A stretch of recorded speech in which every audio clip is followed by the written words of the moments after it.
Hey guys, Richard here, eBike Reviews and Adventures. Well, today's another review. Yeah, so we got the TST bike here.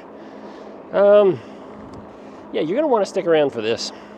Yeah, so let's talk about this TST bike. We had this for about a month now. We've had some trouble with it, not getting any help out of the company. So yeah, you'll want to hear this one, so let's just get into it.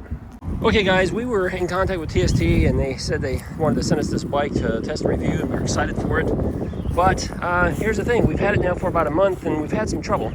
Right out of the box, it didn't work properly. I think there was a problem with the controller because right out of the box in pedal assist 1, this thing would go to the top speed when pedaling. Yeah, just acting really strange. And then pedal assist 2 would do the same, but then pedal assist 3, 4, and 5 didn't seem to work, and just all kinds of problems with it initially. And we contacted the company. Never heard anything back from them. Yeah, so we recorded a different review video that I was going to release, and the evening before I was going to release this, I finally got a message. And the message I got back was, oh, sorry, I've been on vacation for 2 weeks. Yeah, we'll send you a controller, and I'll send you the shipping info as soon as I get it. Well, guys, that was about 10 days ago. I reached out to them twice, reminding them that they're supposed to send me a controller, asking them if they have the shipping information. I never heard back from the company. So number one is, this is what I call a cash grab company, where they just take your money because they sell you a product and then that's it. You never hear from them again. So if you need any kind of help or support, you may not get it. So because of that, I'm not even doing a full review, but what I am going to tell you is this is a budget bike, okay? Maybe slightly overpriced for what you get. It has potential. It has real good potential for, you know, for what it is. It's just got some cheaper components on it. That's why I call it a budget bike, and that's why I say it might be a little overpriced because of some of the cheap components. Let's look at some of those real quick.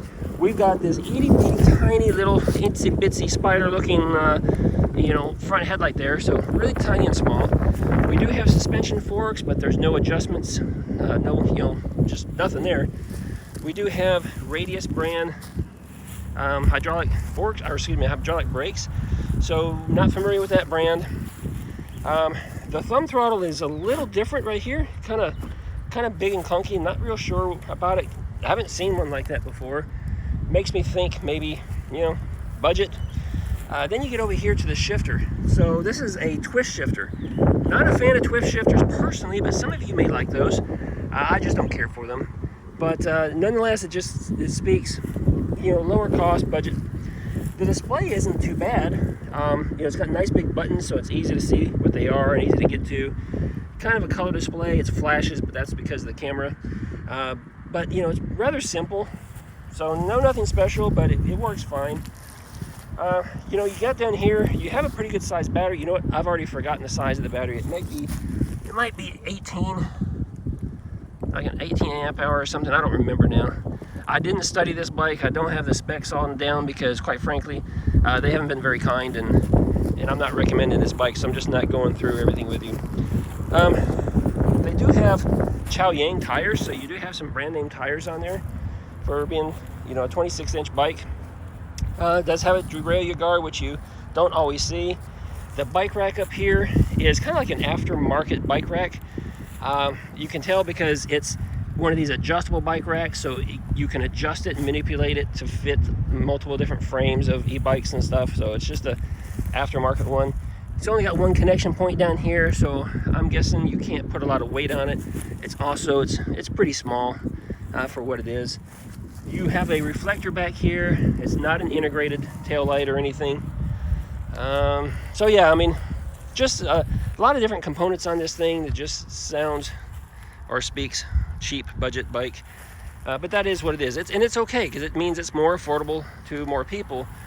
But for what you're going to pay for this bike right here, I would say, you know, maybe stick with another brand. The company is just non-responsive to problems and issues. And yeah, that's my experience at least. Maybe you or maybe other people have had different experiences, but my experience has not been pleasant at all with this company. So that's going to be it for this video. I just wanted to make a short one to let you know, hey, it's just one of those that we didn't have a good experience with. Tell you just a little bit about it. And that's it for this one. So give me a thumbs up if you like honest reviews. Comment down below if you have any experience with this company. Let me know down below, please. Just please tell us, positive or negative, let us know, because I'd like to think that there are people that have had really good experiences with them, but mine has not been very good at all. That's it for this video. I will see you guys in another video real soon. Take care.